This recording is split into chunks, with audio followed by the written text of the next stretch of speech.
Greetings. Welcome to SurgePays' fourth quarter 2024 earnings conference call. At this time, all participants are in a listen-only mode. A question-and-answer session will follow the formal presentation. If anyone should require operator assistance during the conference, please press star zero on your telephone keypad. Please note this conference is being recorded. I will now turn the conference over to your host, Mike McCormick, Investor Relations at SurgePays. Mike, you may begin. Thank you, Operator, and good afternoon, everybody. Welcome to the SurgePays fourth quarter 2024 earnings webcast and conference call. On the call today from SurgePays are Brian Cox, President and Chief Executive Officer, and Tony Evers, Chief Financial Officer. Before we begin, I'd like to remind everyone that this call may contain forward-looking statements as they are defined under the Private Securities Litigation Reform Act of 1995. These statements are subject to certain risks and uncertainties that could cause actual results to differ materially from those expressed in the forward-looking statements. For a discussion of such risks and uncertainties, please see SurgePays' most recent filings with the SEC. All forward-looking statements made today reflect our current expectations only, and we undertake no obligation to update any statement to reflect events that occur after this call. Copies of today's press release are accessible on SurgePays' Investor Relations website, ir.surgepays.com. In addition, SurgePays' Form 10-K for the year ended December 31st, 2024, is also available on the SurgePays' Investor Relations website. With that, I'll turn the call over to Brian. Thank you, Mike. Good afternoon, everyone. Thank you for joining us.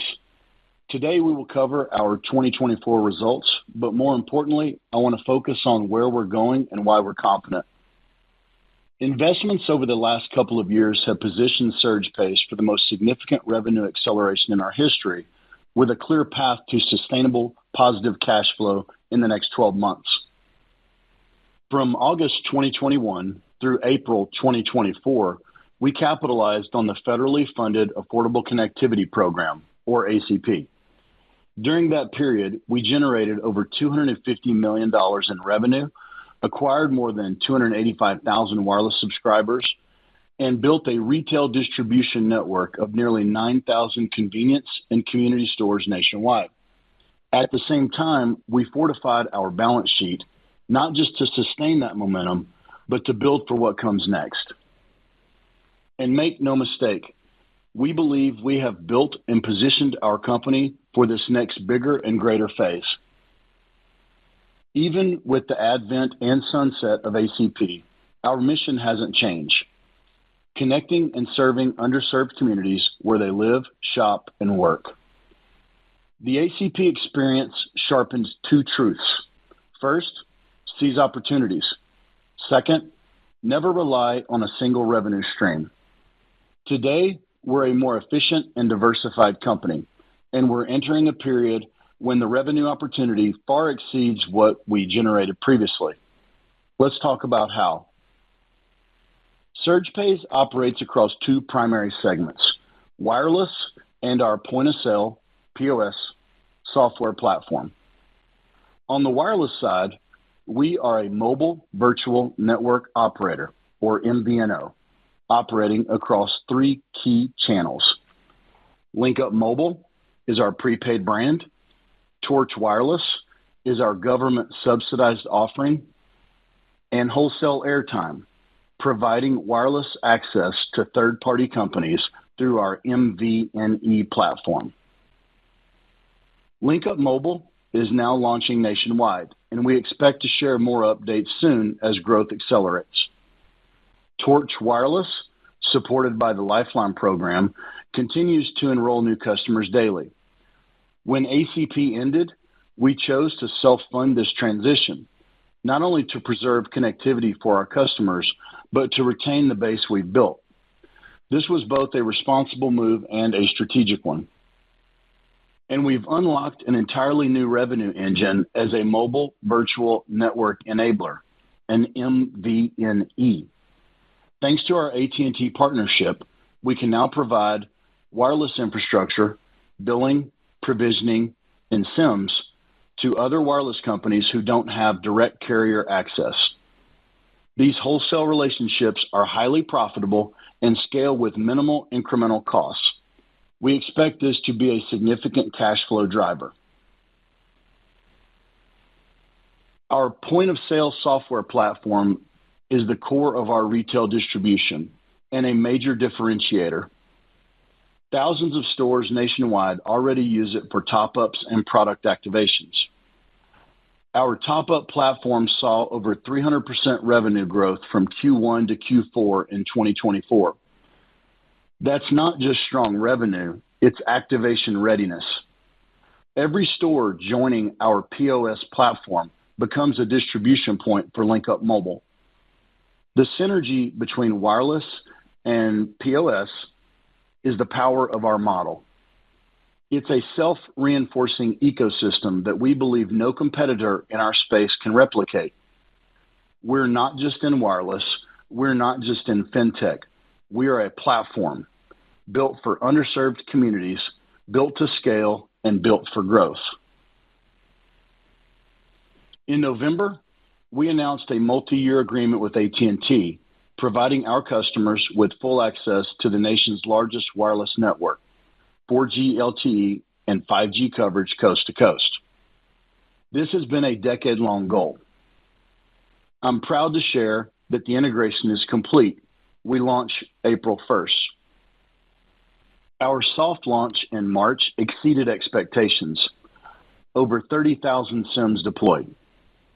200,000 more SIMs just arrived, and another 250,000 SIMs are already on order. Based on current demand, we expect to ship 250,000 to 300,000 SIMs per month moving forward. We've strengthened our leadership team to drive this growth. Mark Garner was promoted to EVP, brings nearly 30 years of telecom experience to managing our software platforms. Allison Seiler, now VP of Sales, is executing across direct, partner, and reseller channels. Our infrastructure, operations, and software stack are now in place. Now we scale. Tony will take you through the 2024 numbers in a moment. Looking ahead, we expect Q1 of 2025 revenue to track closely with Q4 2024. But starting in Q2, we turn the corner. We expect over $200 million in revenue over the next 12 months. And with this ramp, we expect to exit 2025 cash flow positive and entering 2026 with momentum. With that, I will turn it over to Tony. Thank you, Brian, and good afternoon, everyone. I will begin my overview of our 2024 financial results. In 2024, we reported revenues of $60.9 million compared to $137.1 million for the same period in 2023, representing a decrease of 56%. The decrease was primarily due to the shutdown of the ACP federal funding, which ceased as of June 2024.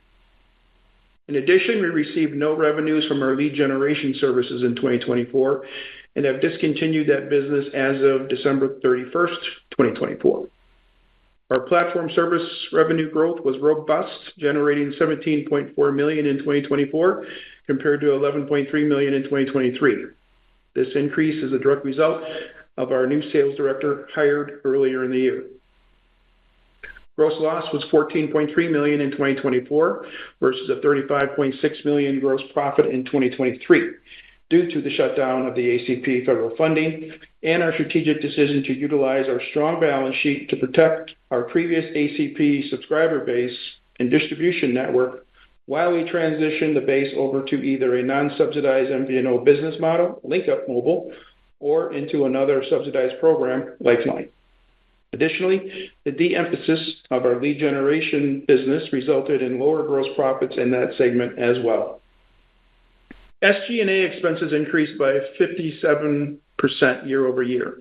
The increase was primarily due to additional non-cash stock compensation for management. This stock compensation relates to vesting of restricted share awards granted via employment agreements signed in late 2023.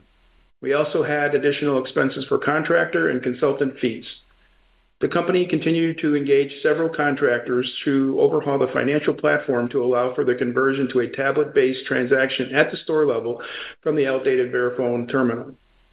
The company also engaged with consultants to provide advisory services specifically in the area of investment relations to identify opportunities to increase our shareholder value.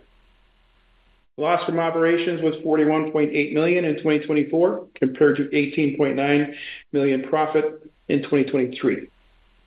Our reported net loss and loss per share were $45.7 million and $2.39 negative per share.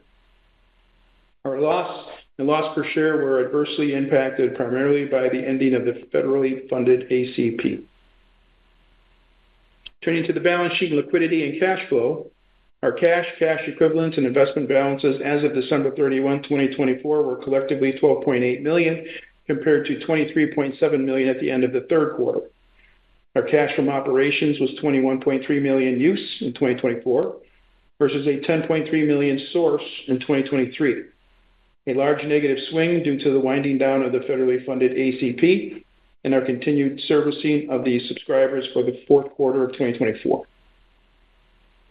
Accounts receivable decreased by $3 million at December 31, 2024 from $9.5 million at the end of 2023. Given our cash balance and capital structure, our cash allocation priority is in financing the transition of our subscribers to either LinkUp Mobile or Lifeline and the continued emphasis of establishing our LinkUp Mobile brand. I will now pass the call back to Brian for some closing remarks. Thank you, Tony. I've never been more confident in the SurgePays team, our strategy, and the value we're building for shareholders. We've built the platform, we've made the investment, now comes the return. Thank you so much for your time today. We will now open the call to questions. Operator? Thank you. At this time, we will be conducting a question and answer session. If you would like to ask a question, please press star 1 on your telephone keypad. A confirmation tone will indicate your line is in the question queue. You may press star 2 if you would like to remove your question from the queue. For participants using speaker equipment, it may be necessary to pick up your handset before pressing the star keys. Once again, please press star 1 on your phone at this time if you wish to ask a question. One moment, please, while we pull for questions. And the first question today is coming from Kunal Madhukar from Water Tower Research. Kunal, your line is live. Great. Thank you for taking my questions. A couple, if I could. One, basically, just on the SIM card itself and the SIM card orders that you have already placed. Wanted to get a sense of when is it that you place the orders? How soon does it get delivered? And does it have to be physically present in the stores for you to be able to convert subscribers or potential customers into subscribers? Yes. Good question.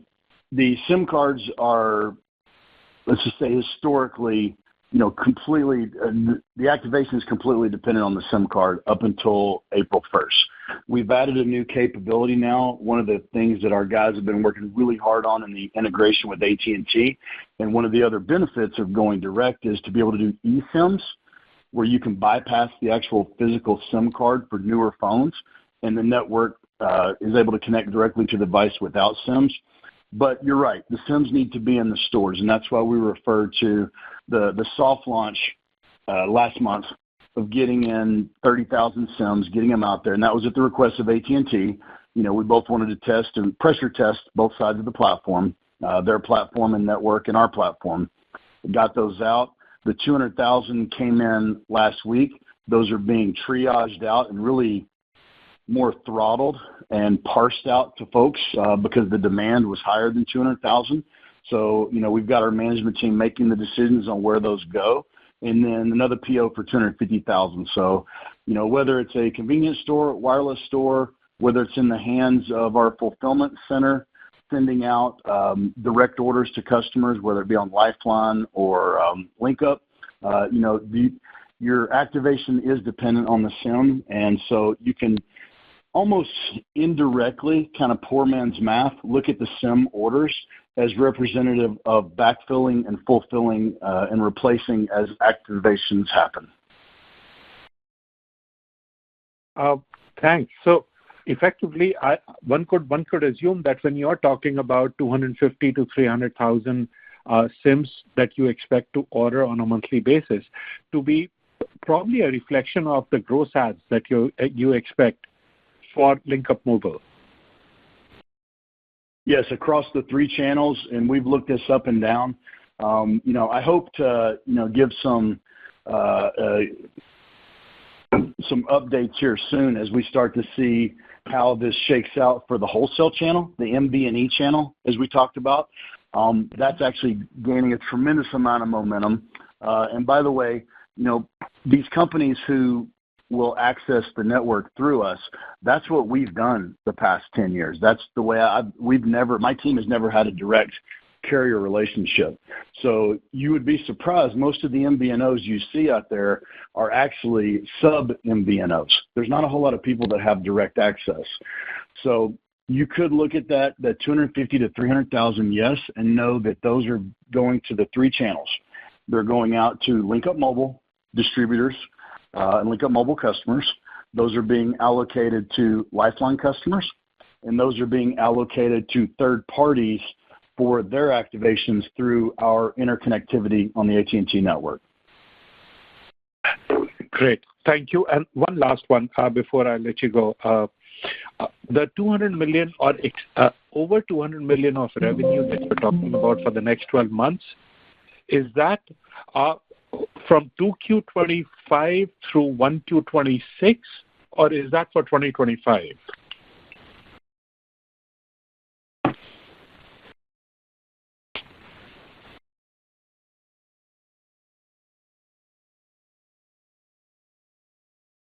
Hello?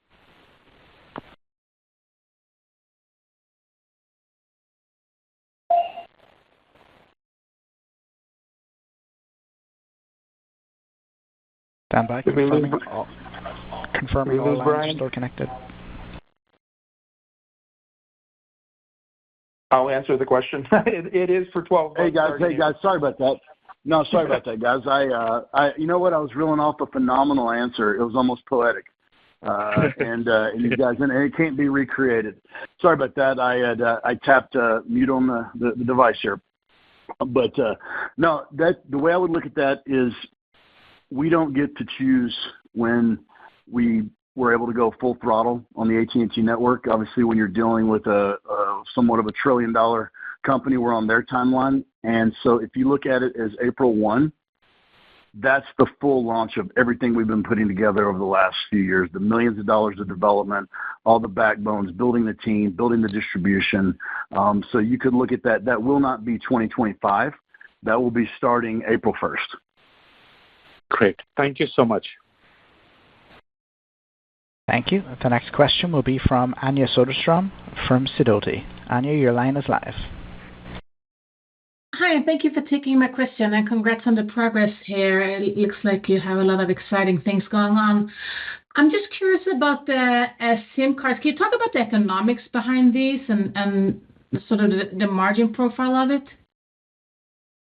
Sure. Would you anything specific you'd like me to focus on, or I don't want to just tell me what you'd like me to clarify. What your spread will be on them in terms of gross margin. Yeah. Okay. And know that, for example, even in LinkUp, your various plans have different margins. The higher the plan, the higher the margin. We think the blended average on LinkUp Mobile, which is our prepaid brand, will be very similar to the ACP. You're going to be anywhere from $8 to $15, depending on the plan. So those are really good plans for us. Those are definitely some meat on the bone there.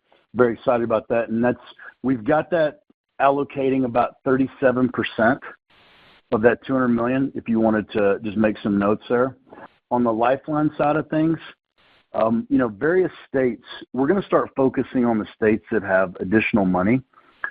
There's some states out there that have, again, similar to the ACP world, of that $12 to $13 a month. We're going to pinpoint our focus on those states. So that would be about the same as ACP as well. You're going to be looking at about 24% of the $200 million through there. On the wholesale MB&E, the goal is to make $1 or $2 per subscriber per month.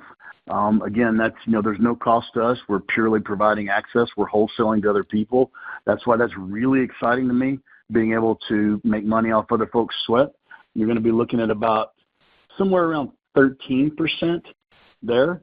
And then the rest of the percentage that goes toward that top up, you've got your clear line, some other ancillary channels that'll hopefully be kickstarted this year. And then the top up is going to be around 24%. That's the third party transactions doing top ups and reloads for all of our competitors in the prepaid wireless world. Okay, thank you. And then in terms of your sort of revenue target or for the next 12 months, how should we think about the composition for that? Is that a majority from SIM cards or what else are you expecting to contribute to that? The majority of it will be from the wireless segment. Let me do some quick math here. Over 50% of that will be from our wireless and our most profitable, highest margin products. That would come from Link Up Mobile Prepaid and from the Lifeline. You're looking at about 60% of that coming directly from those two. You'll have another 13% coming from the wholesale side, still on the wireless, still relating to SIM cards, but that would sum up the wireless segment. Looking at around 25 to 26% in the lower margin point of sale platform transactions, but the point of sale transaction is critical to us being able to do activations. That's what makes us so unique is we're able to use our own platform to do our own transactions and our own activations and our own payments. Everything closed loop with our platforms. Okay, and it seems like you partnered up with a couple of companies here in terms of rolling that out. How many more opportunities are there? How many of these companies are there out there that you could partner up with? See, this is what gets exciting, and this is why my team as a whole is almost walking on air right now. And let me create a little bit of the backstory and then answer your question. We've got 3 or 4 people on our team right now who have started from scratch companies that launched MVNOs, other MVNOs. It's always been the other MVNO on strictly top-up platforms. Matter of fact, we were just having a conversation a little while ago where there's 3 people on our team who've built $10 million plus a month in revenue top-up businesses independent of each other at the same time. We know different people. You put all that together, there's a lot of people that our team has helped over the years, a lot of master agents. You think about the country, and then you branch that into master agent, territorial agents, and they have sub-agents. And ultimately, those sub-agents go down to the people that actually go pull the doors and call in the stores, kind of that traditional distribution model. There's distributors that we have downrange on the hit list, if you will, that we haven't even talked to yet because we want to get 300,000-400,000 subscribers under our belt first to make sure that we've got all the tools. There's still some development going on that will allow us to talk to the biggest distributors in the country. I'll give you an example, eSIM that I just mentioned. That's a very important thing because a lot of people in the prepaid business now, it's not the $50 phone that you see. A lot of folks have Galaxies, iPhones, and they need the ability to do eSIM. You've got number portability. One of the biggest changes in the prepaid industry over the past 5 or 6 years, now, there was a period of time where people wanted to change their number for various reasons. Now people want to keep their number for all the 2FA and the other things that are really important to keep your number. It's become more of an identity for our customer base. So number portability is important. Also, device compatibility lookup. Now that we're direct with AT&T, they have certain criteria. It needs to be approved or certified AT&T phone. It can't be a $40 piece of junk. It won't activate. And all of these tools that I just mentioned are significant time and investment into those tools, and we've got those now. So those will enable us to go talk to more people than we've already talked to, Anja. I mean, it's exciting. As a matter of fact, I think one of our biggest challenges is going to be to ride and control the growth, stay focused, stay under control, manage the cash flow as we grow, and be able to maximize and monetize the opportunities. Thank you. The next question will be from Ed Wu from Ascendiant Capital. Ed, your line is live. Yeah, congratulations on all the progress you made this year. My question is, you guys have a very unique relationship with the working class. What are you guys hearing in terms of the economic outlook? How are they doing? And how will you think that will help or hurt, your businesses? Thank you. No, Ed, hey, good. Thanks for the question. Our market, it just says, for those of you that are new to SurgePays, most of our team has been in this specific market. Let's just call it the overlooked market, the underserved, the third of our country. It's still going to be the same market no matter what happens with GDP or tariffs or other things. Now, obviously, if gas skyrockets or other macroeconomic things happen, it affects them. But what we have found is when things are tight, that's when people subconsciously and consciously look for value. Otherwise, when things are great and everything is just flowing, you're not really paying attention to saving that dollar. It has a different value when there's extra dollars. But when it's tight, that's when you are more willing to make a change. Change your cell phone vendor, change your number if need be, change over to a different carrier. If you're a store, if you're you're a convenience store, I've never taken wireless payments before, but you know what? I could use a couple extra $100 a month. Yeah, let me try this. Let me try it. Bring it in. Some of the in-store marketing. Let's try that. So I think it's not only from our actual consumer, if you will. Look at it as a subscriber and the people who are on our network, on our wireless network, are customers. The store owners, the bodega owners, that community store entrepreneur, that's a client. That's what's really unique about our model. And they're in the same community. They're in the same neighborhoods. They fit together. So I think it gives us a really, really unique opportunity to make that cold door handle a little warmer when we're coming in to help the store owner, the client, and allowing him to help the customer, the folks living in his neighborhood. Great. Well, thanks for answering my questions, and I wish you guys good luck this year. Thank you. Thanks, Ed. Thank you. The next question will be from Michael Diana from Maxim Group. Michael, your line is live. Okay, thank you. Hey, Brian. First of all, just to clarify, when you were talking about the percentages of each program, 37%, 24, 13, that was a percentage of your $200 million of projected revenue. Is that right or wrong? Yes, you're correct. Okay, good. Okay, then you exited ACP with about 280,000 customers who are obviously your most likely targets. I understand you're going after a much bigger base than that. But the strategy for those 280, you want to sign them all link up and not torch, but some of them can't afford link up. Have you gone after the more likely torch people yet, or are you just waiting for April 1 to just hit everyone and try to get them on link up? No, we actually were able to convert about a third of those over to Lifeline. One of the challenges that we had on getting a much higher number than that was keeping in mind Lifeline has to do with voice and talking and requires a smartphone for, Lifeline is literally the old Reagan program, verbal communication. We had a percentage of our customers that had tablets that were very difficult to get a hold of. So we've already made the run. If you look at the expense in Q4 specifically, a majority of that expense was covering the airtime for the customers as we worked really hard, had our team, every communication mechanism that we could do to reach out to them. So we were pretty happy with what we were able to get over to Lifeline, but those are no longer on our network. We didn't want to carry the expense any further. So we salvaged what we could from that, and now we're looking forward.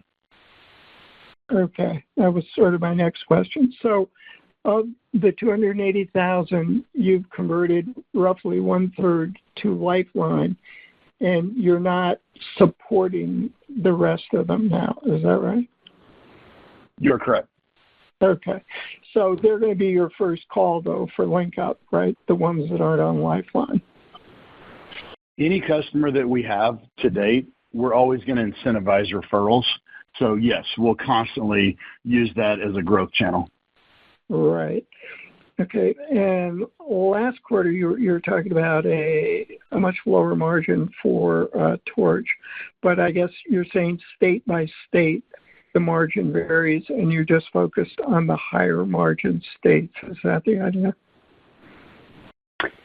I think a good way to word it is we peeled the onion back and we looked at the opportunities. The margins with LinkUp were so significant, and knowing that we don't have, $100 million in the bank to just slam the gas in all three channels, it made sense for us to focus our revenue where we get the highest return, but also we don't want to do this for 20 years. We want to get it now. I mean, I'm impatient. We've been revenue fasting for 8 months. This is not our team's normal MO. So what we did was we're like, let's not, the Lifeline program is a great program, and we've already built a significant platform for enrolling customers compliantly, all the federal guidelines. Let's focus on the states that have higher margins. Let's put this out there in the states where it's not just $9.25, but where it's $15-16, where it's $26, give or take. So that's where you hear the bigger margin. We're just going to put the money where we get the most bang for the buck. It's a scenario where we could actually grow bigger numbers faster. And what's unique about these models, Michael, is the LinkUp model is prepaid. And I think this is important for everybody to as you're visualizing this. Prepaid, we get paid up front. It's prepaid. LinkUp, prepaid. Customers pay up front, then we pay in arrears for the airtime. So you have that counterbalanced with your Lifeline, where we provide the service, we file to the federal government what we've done, and then we get paid 30 days later. So there's a juggle triage that you have to do with cash flow to minimize that cost per acquisition dip, but to make sure that you can realize the margins there in Lifeline, which are good. And it's also a great way to differentiate from other prepaid wireless companies when we can offer a convenience store owner the ability to do activations, but also to give service away every time someone pulls out that SNAP, EBT food stamp card. It's a differentiator for us. So we're going to look to maximize that, and that's the thought process that went into these projections. Okay, thanks. And then on your platform services, your top up. So in 2023, you made $11 million doing that, and in 2024, $17 million. But I take it that's before you really started or about to ramp up. Is that right? If you were looking at month over month, that top-up services continued to fall during 2024 until we put things together and started growing, as I was saying earlier, growing it with the anticipation of the coming LinkUp mobile activations. That was the trigger, the catalyst that allowed us to get this in front of master agents who then went and got stores. Yes. So, 2024 continued to dip, but then it significantly started skewing up in Q3 and Q4 in anticipation of the LinkUp mobile. Yeah, it was almost like, that was the sales pitch of it. Hey, we have this coming. You have to be on our network to be able to activate. Why not go ahead and do it now? Okay, great. Okay, thanks a lot, Brian. Thank you, Michael. Thank you. This concludes today's Q&A session, and it also concludes today's conference. You may disconnect your lines at this time. Thank you for your participation.